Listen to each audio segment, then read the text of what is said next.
Bonjour à toutes et à tous et bienvenue pour ce nouveau Mac vidéo du district d'Alsace de football. Nous continuons notre tournée auprès des partenaires du district d'Alsace de football et on est aujourd'hui à Bischofsheim chez nos amis de chez Velom, nouveau partenaire du district. Je vous invite tout de suite à découvrir le sommaire de ce mag.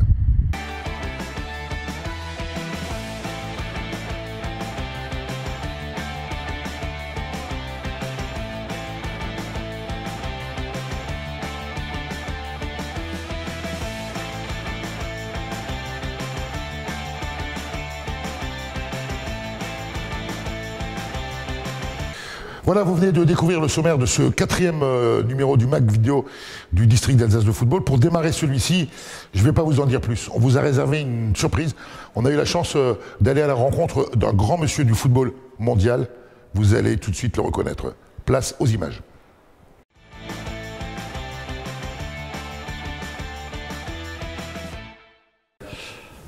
Vous êtes certainement en train de vous demander qu'est-ce qui nous réserve encore, avec qui il est encore. On a le plaisir, la chance et le privilège d'être reçu aujourd'hui par celui qui, depuis le 13 novembre 2019, est directeur du football au sein de la FIFA, Arsène Wenger. Merci, mille fois merci de nous recevoir et de nous accorder, pour le football amateur alsacien, quelques minutes de votre temps si précieux, puisque vous n'arrêtez pas de bouger, et même depuis l'arrêt de votre carrière en tant qu'entraîneur Arsenal. Oui, c'est vrai, parce que je viens d'un petit village où on n'avait pas tous la chance à l'époque d'avoir des entraîneurs, et j'ai le bonheur là d'être dans une mission où je peux développer une chance de jouer au foot pour chacun dans le monde entier, ce qui n'est pas évident. Ça paraît évident ici, mais ça n'est pas partout dans le monde, donc c'est une belle tâche. Alors vous parliez de ce petit village alsacien, on sait bien évidemment que c'est Buttenheim et que c'est à l'odeur des cigarettes, dans le restaurant de vos parents que vous est née cette passion. Comment elle est née cette passion amoureuse pour notre sport qu'est le football? Je pense que c'est dû au fait que le club local avait le siège au restaurant et qu'en fait il n'y avait que des gars qui aimaient le foot qui venaient là. Et j'étais certainement à 2-3 ans, je n'entendais parler que de foot. Donc j'ai dû me dire inconsciemment, la seule chose qui compte dans la vie, c'est le foot. Et finalement, j'ai vécu comme ça. Et ça a démarré très tôt, ça a démarré vers l'âge de 6 ans, cette découverte, ce football? Oui, parce qu'à l'époque, il n'y avait pas d'entraîneur. On affichait l'équipe du dimanche, il n'y avait pas d'entraînement. On jouait que le dimanche. On jouait en 4e division départementale, donc le plus bas niveau. Et on affichait l'équipe dans le restaurant. Donc les joueurs qui étaient convoqués le savaient, il n'y avait pas de remplaçant. Et c'était encore l'époque où quand tu étais blessé, tu jouais ailier gauche. Et donc ça discutait, on fait jouer celui-là ou celui-là. Donc je participais sans doute timidement à ces discussions, mais ça a dû avoir un impact sur moi. En fait, j'ai eu ma formation d'entraîneur dans le bistrot du village. Alors vous parliez qu'à l'époque il n'y avait pas d'entraîneur, et pourtant vous dites, et vous le répétez depuis des années, et partout où vous êtes passé, puisque vous avez d'ailleurs démarré par ça, la formation c'est quelque chose de primordial, notamment pour les jeunes entre 6 et 12 ans. Et ce sont exactement des choses qui sont très importantes pour nous, le district, puisqu'on appelle ça aujourd'hui le football d'animation, qui est une des principales occupations du district de l'Alsace de football. Et ça, c'est quelque chose que vous martelez depuis des décennies et des décennies. Oui, parce que peut-être qu'aujourd'hui, plus que jamais, on se rend compte de l'importance de la vie sociale. Parce que, à la fois, les gens sont cloîtrés chez eux, à la fois les gens sont seuls face à leur écran, et qu'est-ce qui nous manque le plus finalement, c'est ce rapport social que le sport peut donner. Et je dirais que le football a une responsabilité peut-être plus grande encore parce que c'est le sport le plus populaire au monde, et on n'oublie jamais les copains avec lesquels on a joué quand on était gamin. Et c'est un lien, les liens sont tissés à vie, et je trouve que c'est quelque chose de formidable. En même temps, les valeurs que peut véhiculer le foot sont des valeurs essentielles en société. C'est pour ça qu'il faut à tout prix se battre pour ouvrir les clubs le plus vite possible. Alors on parlait de jeunes, mais il va y avoir forcément l'ensemble des dirigeants et des entraîneurs du football alsacien qui vont vous regarder aujourd'hui. Et j'ai envie de vous demander, Arsène, quelles sont selon vous les principales qualités qu'il faut à quelqu'un pour aujourd'hui encadrer des jeunes ou entraîner des adultes au niveau amateur? Je pense qu'il faut d'abord aimer rencontrer l'autre. Il faut sortir de soi et aller vers l'autre. Et essayer de comprendre qui il est et avoir un esprit d'ouverture. Parce que l'amour pour le foot peut se développer à des âges différents, mais l'entraîneur est toujours dans une position où il est le guide, à la fois au niveau football, mais aussi au niveau moral. Et il est aussi quelqu'un qui peut trouver la clé, comment faire progresser les gens. Et c'est pour ça que je trouve que c'est un métier extrêmement riche et formidable, parce qu'on peut influencer de façon positive la vie des autres. Et c'est comme ça qu'il faut le voir. Et dans le livre que vous avez sorti il y a quelques semaines et dont on reparlera bien évidemment tout à l'heure, vous parlez également de la formation pour les adultes, pour les entraîneurs adultes, et vous travaillez énormément sur ce sujet en ce moment dans le cadre de vos fonctions à la FIFA. Oui, parce que le problème de l'entraînement, c'est d'utiliser le temps de la façon la plus efficace possible. On n'a qu'1 heure et demie. Donc tu peux travailler 8 heures par jour, mais tu ne peux t'entraîner au foot qu'1 heure et demie. Donc il faut chaque minute perdue, il faut le vivre comme un désastre. Donc il faut extrêmement bien utiliser chaque minute d'entraînement au football. Et un exercice mal construit, ou qui n'est pas bien organisé, ou qui n'a pas un objectif très très clair, et c'est du temps perdu. Donc c'est extrêmement important de former les gens pour utiliser le temps le plus efficacement possible. Alors on parlait du monde amateur, j'ai envie de vous dire, vous avez bien évidemment commencé à jouer au football très tôt, vous avez intégré l'équipe de Luttenheim, vous avez ensuite joué notamment à Mutzig, à Vauban, à Mulhouse, à Strasbourg. J'ai fait la région. Ouais. Voilà, avant de bifurquer vers cette carrière d'entraîneur, mais dans votre carrière de footballeur amateur, ma vie d'amateur, qu'est-ce que vous retenez de ces années-là? L'amitié. L'amitié partagée, des liens qui restent à vie. Et puis, vous avez des exemples là, des gens avec lesquels j'ai joué qui sont là aujourd'hui. Et puis, en même temps, le plaisir énorme de progresser, de pouvoir jouer au football, de prendre du plaisir à s'exprimer. Parce que le football est un moyen d'expression comme tout art. Et quand l'entraîneur vous permet de vous exprimer, c'est un plaisir énorme. Voilà, on avait dit qu'on ferait court, mais je viens de me rendre compte qu'on a fait finalement très long, mais avec 2 bavards, c'est difficile de faire court. En tout cas, Arsène, 1000 merci au nom du football amateur alsacien. Et bonne nouvelle pour vous qui nous regardez. Arsène va maintenant dédicacer 2 de ses ouvrages. Ma vie en rouge et blanc, tout simplement parce que les clubs dans lesquels vous avez entraîné, ils étaient tous en rouge et blanc. Fallait peut-être pas le dire, ça. Si, c'est pas un scoop. Oui. C'est pas un scoop. Donc voilà, Arsène va dédicacer deux de ses ouvrages. Et on vous les fait gagner sur la page Facebook du district d'Alsace de football. Arsène, 1000 merci. Et comme qui dit cadeau, dit cadeau aussi. Nous fêtons cette année le 101e anniversaire du football alsacien. Et le district d'Alsace a plaisir, Arsène, de nous offrir merci beaucoup. Les 100 ans du football en Alsace avec une belle photo. Merci, elle est très belle la photo. Lors d'une finale, j'adore. Lors d'une finale serre perdue du Racing en Coupe de France, c'est la fille d'Oscar Alcerer sur la photo. Grand footballeur alsacien qu'on ne présente plus. Et je vous disais tout à l'heure en introduction de ce magazine que nous étions en tournage aujourd'hui, jour de match de Racing. Arsène, le Racing vient de battre Nantes, non pas 1, non pas 2, non pas 3, mais 4-0. Magnifique. Je suis très content, mais honnêtement, j'étais pas très inquiet, même parce que j'ai vu jouer Strasbourg contre Rennes, et j'ai trouvé que les joueurs étaient motivés, qu'ils avaient de la qualité, et qu'ils étaient derrière leur entraîneur. Eh ben voilà, on va conclure là-dessus. 1000 merci Arsène, merci Jean-Marie de nous avoir accueillis et à très vite.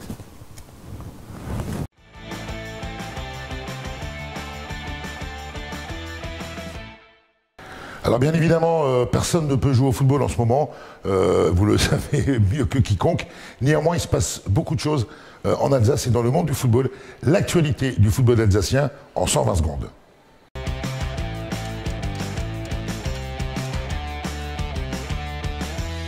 Réalisé pour la première fois en distanciel en raison de la crise sanitaire, les assemblées générales ordinaires et électives du district d'Alsace étaient programmées le 4 décembre. Ajournées en raison d'une panne de serveur, elles se sont finalement terminées 7 jours plus tard.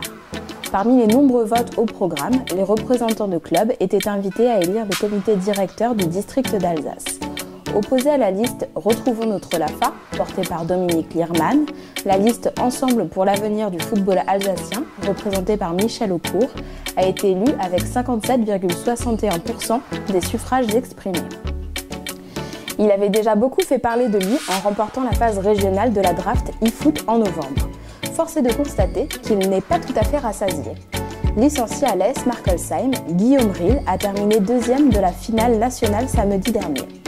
Un parcours exceptionnel pour le gamer alsacien, stoppé en finale par Ilias El Razaz, joueur déjà vainqueur de la draft la saison passée. Bravo Guillaume! Elles avaient débuté mi-novembre, elles se termineront juste avant Noël. Organisées en 10 dates, les réunions de territoire dématérialisées menées auprès de clubs prendront fin ce mardi 22 décembre avec le territoire Ouest.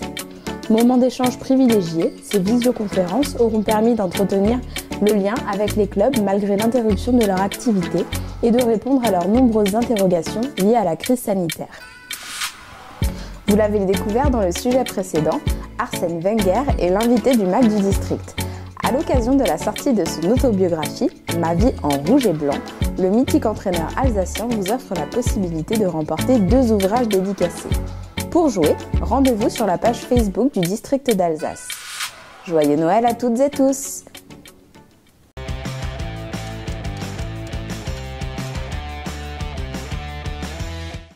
Alors cette crise sanitaire a bouleversé toutes nos habitudes bien évidemment et elle a également bouleversé le calendrier traditionnel des assemblées générales du district d'Alsace de football.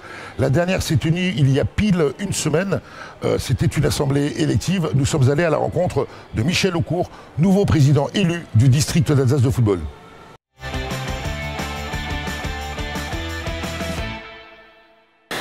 Voilà de retour sur le plateau et on a le plaisir d'accueillir le président nouvellement élu du district d'Alsace. Bonjour Michel. Bonjour Jean-Luc.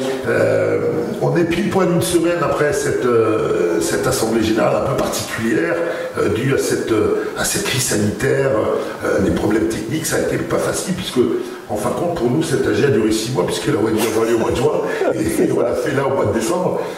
Soulagé enfin qu'elle soit passée et 2 que vous ayez été élu. Oui, vraiment soulagé. Alors soulagé parce qu'effectivement avec tous les problèmes techniques, avec la longueur de cette campagne, c'était quand même pas facile, il y avait beaucoup de pression et bien sûr d'avoir gagné. Alors d'avoir gagné, bien sûr que c'est un grand plaisir, un grand bonheur. Alors moi je voudrais en profiter. Je voudrais en profiter pour remercier tous les clubs qui ont voté pour notre liste, mais aussi ceux qui n'ont pas voté pour notre liste, en leur disant tout simplement que j'ai bien compris leur message. Alors justement, Michel, je me permets de rebondir sur ces propos.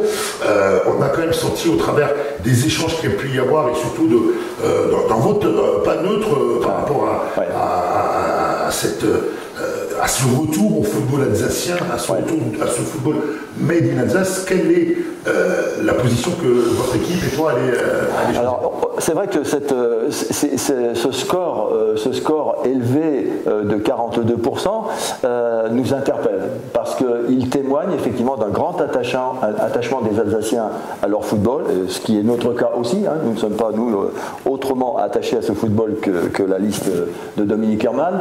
Mais aujourd'hui, c'est vrai que ça va nous obliger à être très exigeants vis-à-vis de la LGF et d'avoir véritablement de défendre ce particularisme qui fait notre richesse. Et il faut vraiment ça que nous le prenions en compte, mais ce sera fait. Je rassure tous les clubs qui n'ont pas voté pour nous, mais ce sera fait. Ce sera fait. Et c'était d'ailleurs, sans faire de politique politicienne, c'était d'ailleurs un des axes de votre programme. C'était complètement un des axes de notre programme.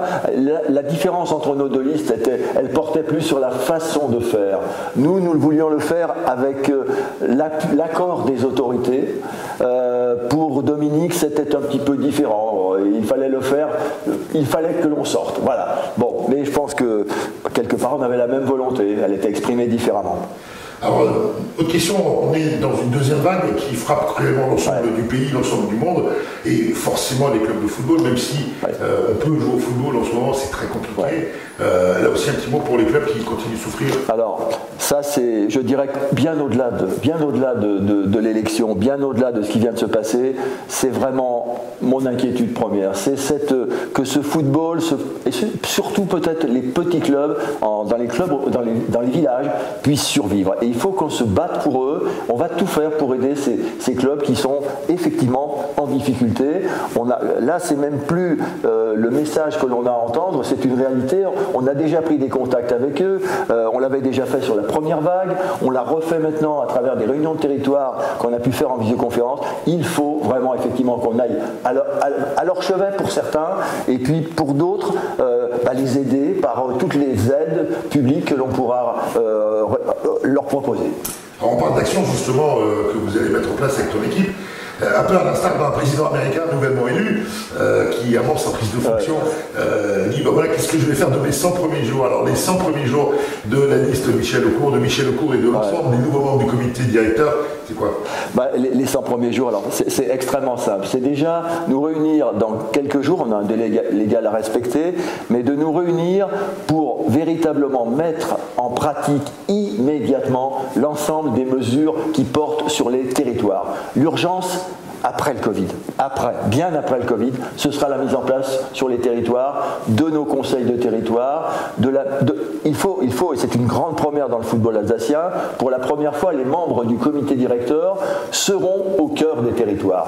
Et là, les clubs seront véritablement dans une proximité que l'on n'avait jamais eue jusqu'à présent, et ils seront là pour nous parler, et nous serons avec eux, le comité se réunissant tous les mois, nos collègues nous feront part, territoire par territoire, des problèmes. En plus, et ce qu'il faut dire, et c'est aussi une nouveauté, c'est qu'on aura un conseil des présidents qui travaillera avec le comité directeur, et je l'ai dit vendredi, aucune décision qui impacte notre sport ne sera prise, et je m'y engage, sans l'accord des clubs. Ça, c'est véritablement un engagement très fort. Et puis on reviendra également avec toutes les équipes administratives du district, on l'espère le plus rapidement vous voir chez vous dans votre territoire, parce que là aussi ça commence à manquer. Tu parlais, Michel, de réunions en visio, c'est bien, on en a fait quelques-unes, mais c'est pas une réunion, vivement qu'on puisse nouveau bouger et aller voir. Moi je me suis rendu compte au cours de cette campagne que j'avais un déficit d'image. Je ne suis pas quelqu'un de connu, je suis quelqu'un d'assez discret, mais véritablement, l'envie que j'ai là aujourd'hui, c'est d'aller vers les clubs. J'ai reçu tellement de messages de présidents qui m'ont invité à aller les voir. Je peux le dire, j'irai les voir, parce que mon plaisir, c'est d'être dans les clubs. J'ai vécu dans quelques clubs ici en Alsace, puis j'ai qu'un bonheur, c'est de retourner les voir. Donc là, pas d'inquiétude, je serai là, mais vraiment. Nous aussi, on sera là et on accompagnera l'ensemble des nouvelles choses. On ne va pas tout vous dévoiler, mais moi, ce que je te propose, Michel, 100 jours, qui démarre le 28 décembre d'une manière officielle. Voilà. On se retrouve le 28 mars pour faire un premier bilan de ces 100 premiers jours. Donc, rendez-vous est pris. Nous serons au rendez-vous. Nous serons au rendez-vous, sûr. En tout cas, Michel, merci d'être venu nous voir dans le MAG du district. Et bravo à vous. Bravo pour ce MAG. Bravo. Merci. Merci à toute l'équipe. Et puis, à quelques jours de Noël, on aura l'occasion d'y revenir. Joyeux Noël à tous, passez de belles fêtes de fin d'année, et puis on ne va pas se souhaiter une année 2021 tout de suite, parce qu'on s'est souhaité en début d'année une année 2020, une très bonne année, elle a été la pire des années, donc on ne va pas recommencer. En tout cas, merci Michel, et courage à toi et à l'ensemble de ton... Merci beaucoup Jean-Luc, merci.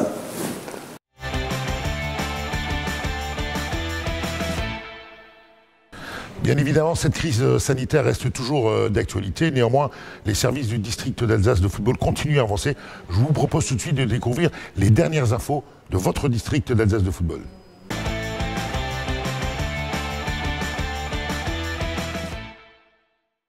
Depuis fin novembre, les modalités de reprise de la pratique footballistique s'adaptent à l'évolution de la situation sanitaire.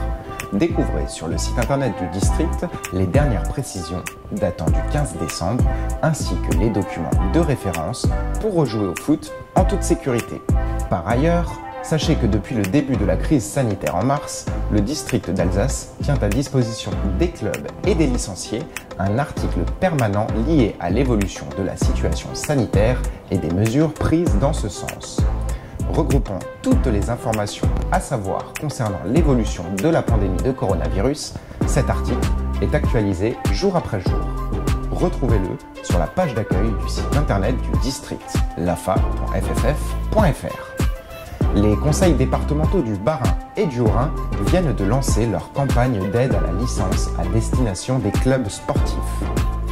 Bien que la collectivité européenne d'Alsace sera créée le 1er janvier 2021, il n'y aura pas de changement en 2021 concernant les critères des aides au club.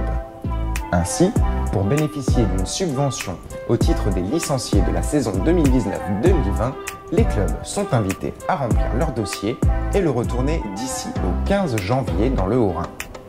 La campagne visant les clubs barinois sera, elle, lancée en début d'année 2021. Découvrez toutes les modalités pratiques sur notre site internet dans la rubrique « Service au club ». Foot d'animation à présent. La campagne des engagements des équipes du foot d'animation pour la phase printemps est ouverte depuis le 10 décembre et jusqu'au 31 janvier. Les clubs sont invités à inscrire leurs équipes des U7, U7F au U11, U11F via Foot Club. Mi-novembre, de nouvelles mesures d'aide économique d'urgence, qui représentent plus de 400 millions d'euros d'aide pour le secteur sportif, ont été annoncées par le président de la République.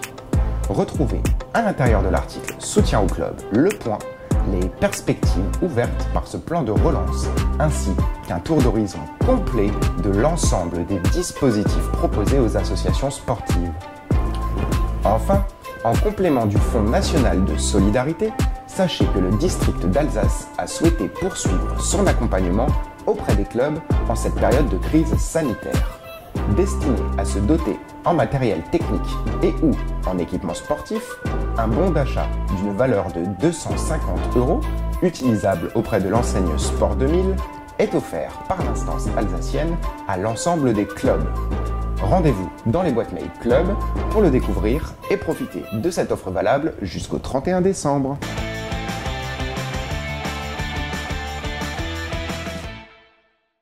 Si la reprise de la pratique du foot a été autorisée dès la fin du mois dernier, on sait que pour vous, les clubs, ça a été tout sauf simple, avec des contraintes sanitaires très très strictes. Néanmoins, vous êtes nombreux à avoir repris le chemin des terrains, notamment pour le football d'animation. On est allé à la rencontre de l'un d'entre vous.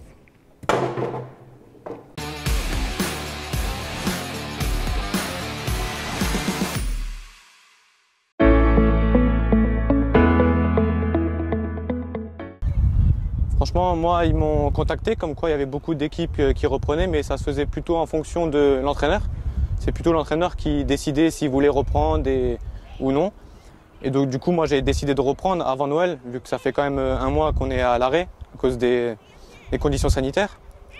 Alors quand on a su que c'était possible, le président des jeunes il a envoyé un message à tous les coachs pour demander ceux qui souhaitaient reprendre et bien sûr tout le monde a répondu de façon favorable et ensuite il a fallu s'organiser, il a dit c'est une séance maximum par semaine et par équipe. Donc il a fallu se positionner et puis on s'est arrangé entre nous pour pas être en même temps quoi, pour éviter qu'il y ait deux équipes qui s'entraînent en même temps. Et bien sûr pas d'accès aux vestiaires, pas d'accès pas de douche, rien du tout. On a prévenu tout le monde, les filles comme les garçons, qu'elles devaient arriver en tenue et puis repartir en tenue. Franchement, moi j'ai eu beaucoup de réponses positives. Je pense pour eux-mêmes, ils comprennent. Je pense de reprendre maintenant. Et non, j'ai que eu des réponses positives et franchement, ils étaient pour. J'ai eu aucun problème au niveau des parents sur ça, quoi. Alors avant de reprendre, bien sûr, moi j'ai fait un message à tous les parents en leur demandant ce qu'ils en pensaient. Parce qu'on s'est dit finalement, avant Noël, il reste 15 jours, 3 semaines, est-ce qu'on va reprendre alors que finalement le travail qu'on fait là ne sert pas forcément à grand chose pour la suite de la saison. On peut tout aussi bien attendre janvier, mais j'ai vraiment des réponses favorables de tout le monde, de tous les parents. Les filles sont impatientes de reprendre, donc je me suis dit on peut pas laisser passer ce temps-là. Puis je me suis dit on est quand même encore assez loin de Noël, voilà, on peut y aller, on peut essayer de caser 2-3 séances et puis c'est ce qu'on a fait. On a fait 3 séances d'entraînement. Aujourd'hui, en plus, on a de la chance, il fait un super temps, voilà, il fait 10 degrés, c'est un bonheur, quoi.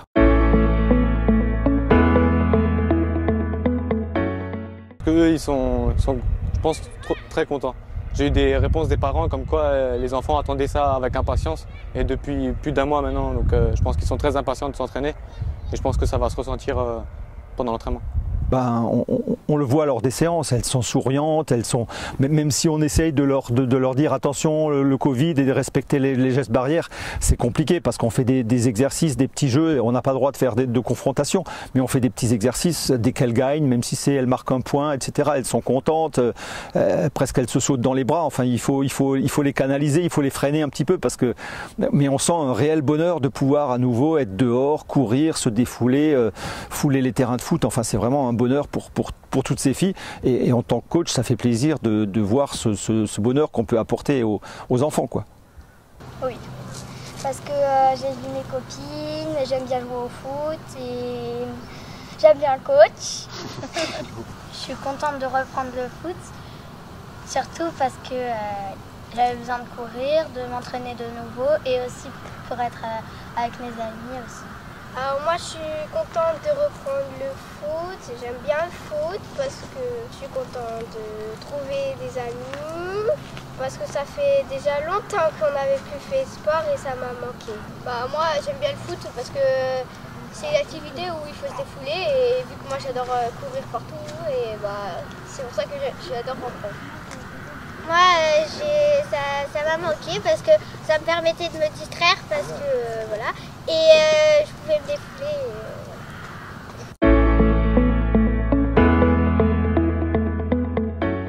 J'ai 18 enfants dans mon groupe et du coup j'ai donc divisé l'entraînement en deux groupes, un groupe aujourd'hui et un groupe plus tard. Donc du coup les 9 premiers s'entraînent de 14h à 15h. Et le deuxième groupe de 15h15 à 16h15, notamment pour éviter les grands regroupements et tout ça.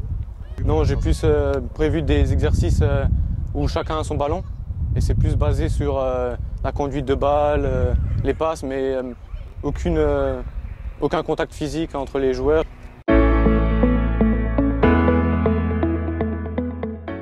Je pense que c'est important parce que chacun a envie est bloqué par ce confinement et chacun est content de pouvoir à nouveau sortir et puis pratiquer une activité sportive, que ce soit nous en tant que coach ou que ce soit les enfants. Moi je vois avec mon équipe féminine, c'est vraiment extraordinaire. Là on a fait 3 séances depuis qu'on a repris, mais j'ai l'impression que les filles ont changé. Il y a vraiment une envie qui est là, qui est forte, de la passion, de la convivialité. Enfin, vous avez dû voir aujourd'hui dans la séance qu'on a fait, les filles, c'est un bonheur, elles sont heureuses de se retrouver, quoi. Et du coup, je pense que pour les enfants, c'est plus un moment de décompresser un peu, je pense, vu que c'est très difficile pour eux. Depuis plus d'1 mois, ils enchaînent école, maison, ils n'ont pas trop d'activités en dehors de l'école et je pense que le foot, ça leur permet un peu de se libérer, de voir autre chose et j'ai décidé de faire ça avant Noël. Un peu pour marquer le coup, de ne pas leur faire attendre jusqu'à après les vacances. Voilà. Joyeux Noël!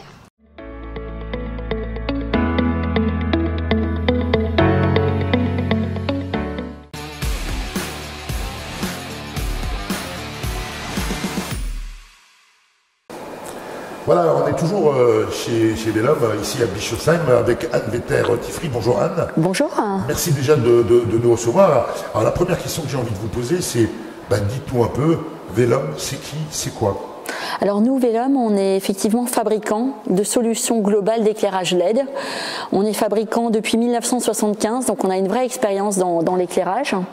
Aujourd'hui, on vend nos produits, on les distribue au commerce, à l'industrie, au tertiaire et évidemment aussi aux collectivités et associations. Et bien sûr les terrains de football, puisque c'est aussi une des cordes que vous avez à votre arc ici chez Vélum. Exactement. Alors clairement aujourd'hui, on fabrique sur mesure. Ça veut dire qu'on va commencer à étudier ce qui se passe chez le client, ce qui se passe entre autres sur un terrain de foot, faire les études d'éclairement pour trouver le meilleur produit au meilleur endroit. Et à ce moment-là, nous allons produire dans notre site, dans notre usine en Alsace, le luminaire qui sera dédié à l'utilisation finale.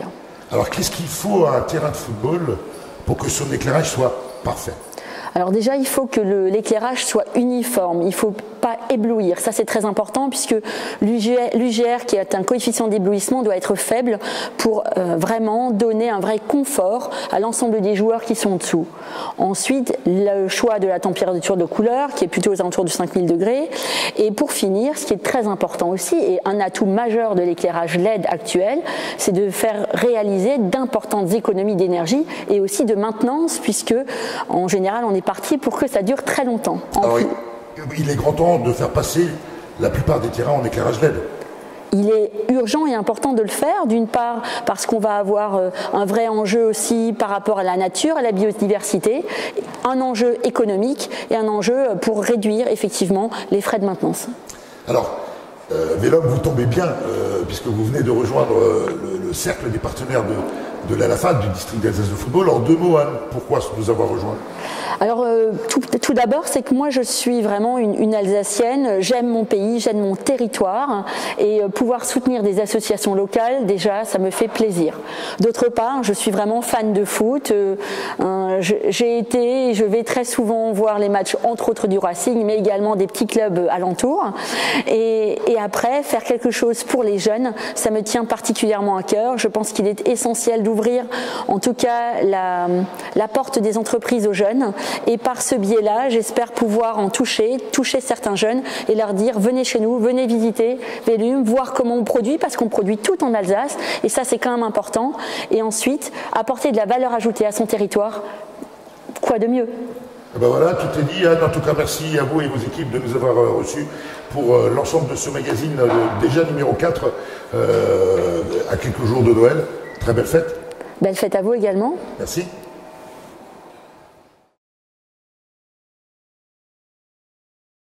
Pour cette deuxième vague de cette crise sanitaire, eh bien, de nombreux clubs se sont à nouveau investis dans de nombreuses actions citoyennes, d'Ilzac en passant par Matzenheim ou encore l'entente sportive de Molsheim-Erdolsheim, le tour de ce que vous, les clubs, avez mis en place.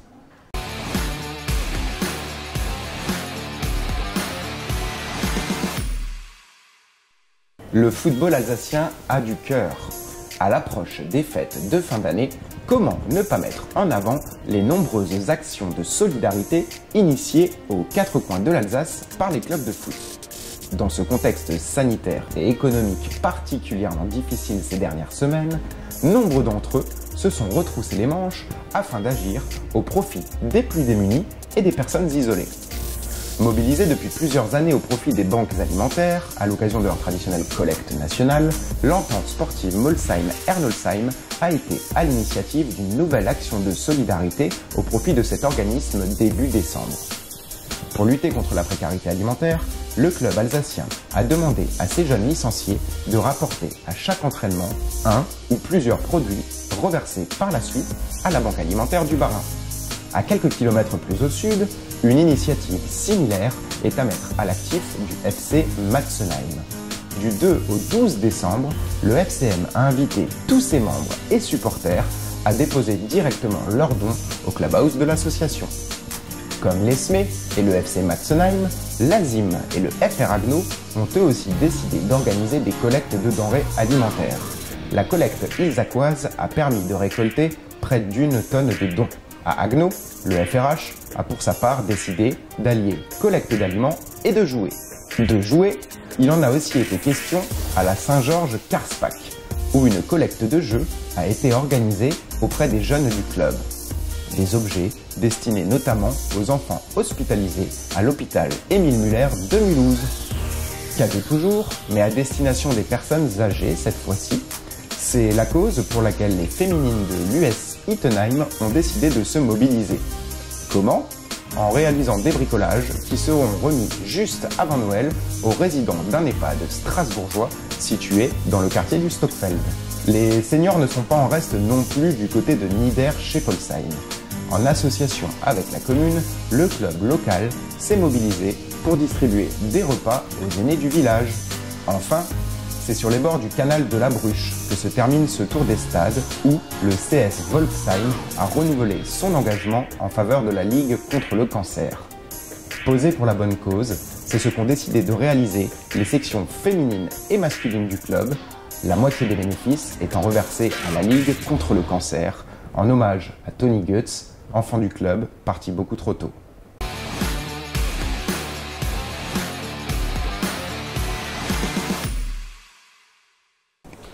Voilà, c'est déjà la fin de ce 4e numéro du MAG du district d'Alsace de football. Merci à toutes les équipes qui ont travaillé d'arrache-pied pour vous permettre ce nouveau rendez-vous mensuel. À quelques jours de Noël, bien évidemment, on va vous souhaiter de passer de très très belles fêtes. Mais surtout, on a encore une belle surprise pour vous. On vous donne rendez-vous le mercredi 23 décembre en début de soirée. On vous réserve une très très très belle surprise. En attendant, portez-vous bien, prenez soin de vous et à très bientôt.